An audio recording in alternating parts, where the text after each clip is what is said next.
Oracle announces 30,000 job cuts. That's 18% of its global workforce, eliminated to fund a $10 billion bet on AI data centers. The company that built its empire selling database licenses is now dismantling that structure to chase cloud infrastructure revenue. This is the Stargate moment. Oracle partners with OpenAI on what becomes its largest infrastructure commitment in history. The pivot isn't subtle. Cut headcount, redirect capital, build capacity at scale. The math is stark. Decades of on-premise licensing generated predictable margins. Cloud infrastructure demands upfront investment, recurring revenue models, and a fundamentally different cost structure. The market responds. Oracle's stock surges as analysts recalibrate projections around AI positioning. By 2026, cloud revenue hits record growth, validating the thesis that enterprise AI workloads need specialized infrastructure. But the human cost is immediate. 30,000 roles disappear as Oracle reallocates resources toward data center expansion, network capacity, and GPU clusters. This isn't incremental optimization, it's structural transformation. A 50-year-old database company is rewiring itself to compete in AI infrastructure, betting that the future belongs to whoever can deliver compute at scale. The question isn't whether Oracle can afford this pivot. It's whether the company can execute fast enough to capture market share before competitors lock in customers. But Oracle wasn't always a cloud player. It started as 3 engineers chasing a CIA contract. In 1977, 3 engineers, Larry Ellison, Bob Miner, and Ed Oates, launched software development laboratories with a contrarian thesis. IBM did not ignore Edgar Codd's relational database research. Some internal work and recognition occurred later, especially after Codd's influential 1970 paper. Most consider it academic theory, impractical for real systems. Ellison sees leverage. The team builds a working implementation and wins a CIA contract to develop a database system called Oracle. The contract validates the approach. The company rebrands to match. Through the 1980s and 90s, Oracle Database becomes the enterprise standard. Companies lock in, drawn by performance and SQL compatibility.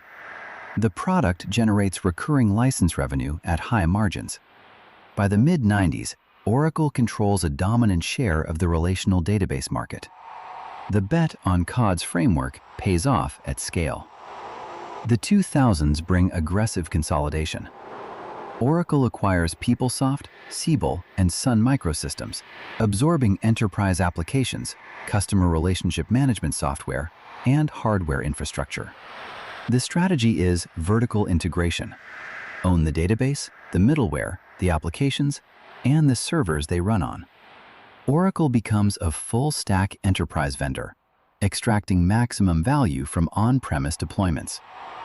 But by 2010, the model faces existential pressure. Cloud providers offer database services without upfront hardware costs. Customers begin questioning the economics of on-premise licenses.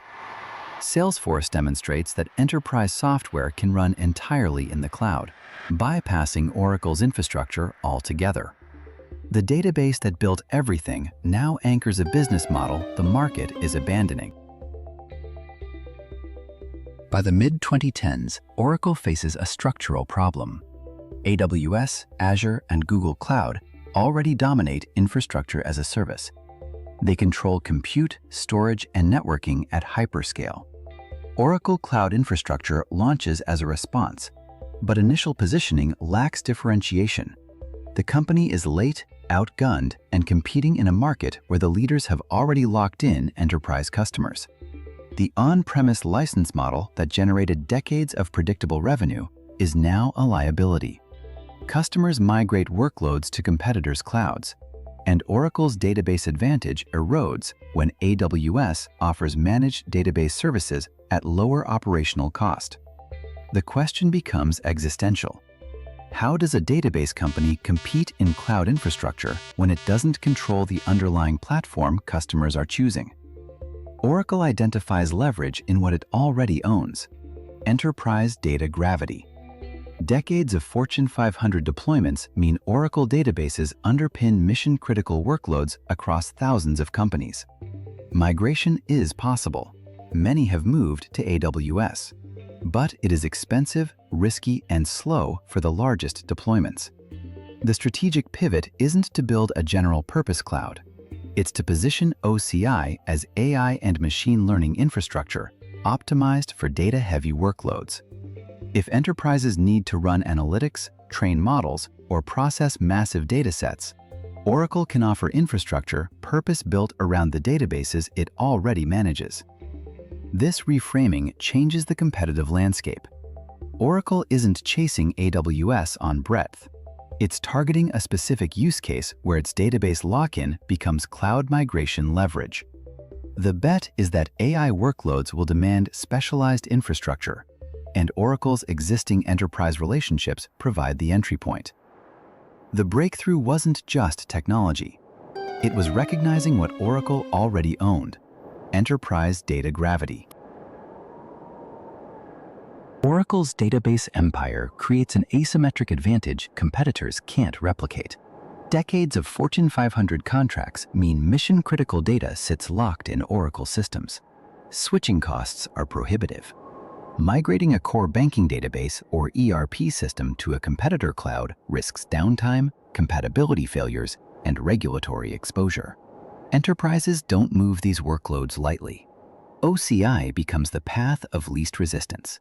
Oracle positions its cloud as the natural migration target for existing database customers. The integration is native, performance is optimized, risk is minimized. Customers already paying Oracle licensing fees now have a frictionless on-ramp to cloud infrastructure without re-architecting their data layer. AI accelerates this dynamic. Machine learning workloads demand massive data throughput. Training models require moving petabytes between storage and compute. Oracle's database cloud integration becomes a technical edge. Competitors offer generic infrastructure. Oracle offers infrastructure purpose-built around the data layer it already controls. The Stargate partnership with OpenAI validates the thesis. Oracle isn't just hosting legacy enterprise workloads. It's delivering infrastructure for frontier AI training. The deal signals that Oracle's data center build-out can compete at the highest performance tier. The company that dominated on-premise databases now positions itself as AI infrastructure for the enterprise customers it never lost. The insight is strategic.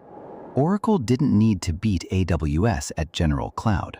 It needed to own the AI infrastructure layer for a captive base that couldn't leave. The moat wasn't technology.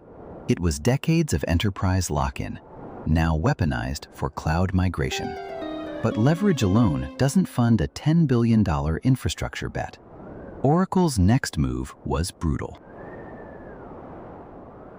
Oracle cuts 30,000 jobs to finance the pivot. That's 18% of the workforce, eliminated to redirect capital toward data center expansion.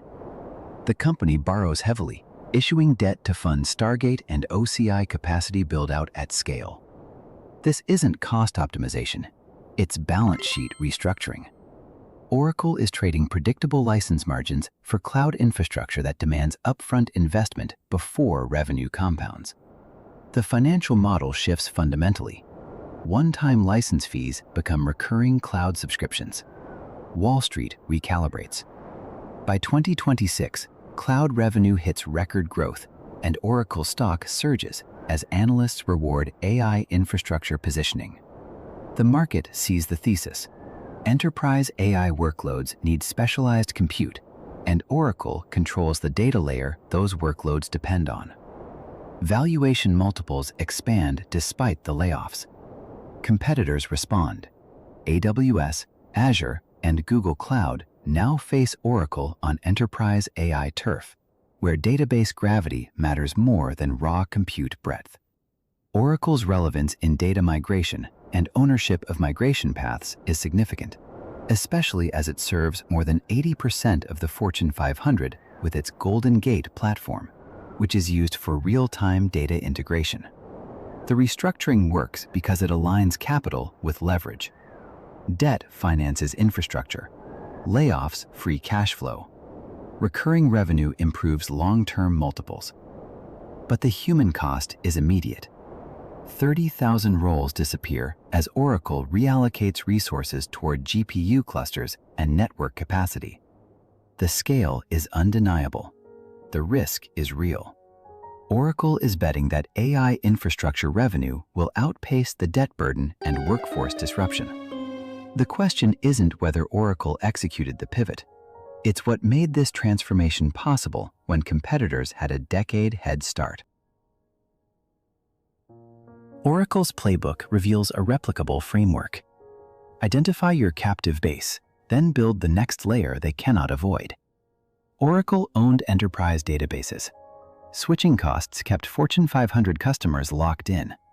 The pivot wasn't chasing open cloud markets where AWS already dominated. It was leveraging database gravity to make OCI the inevitable migration path for AI workloads. The three-step sequence is deliberate.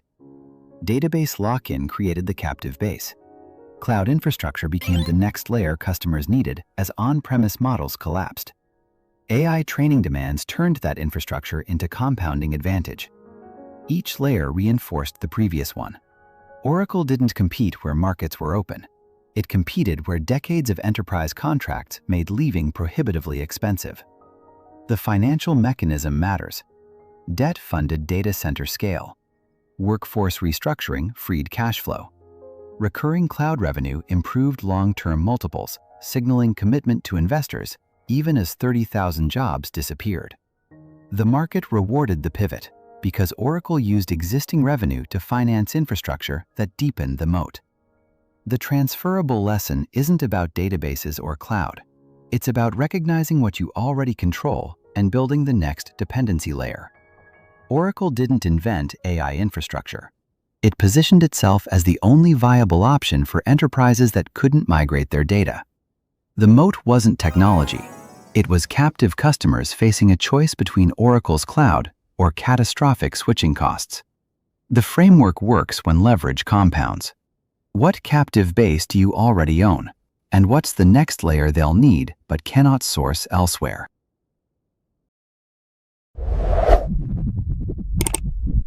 Learn the next winning strategy.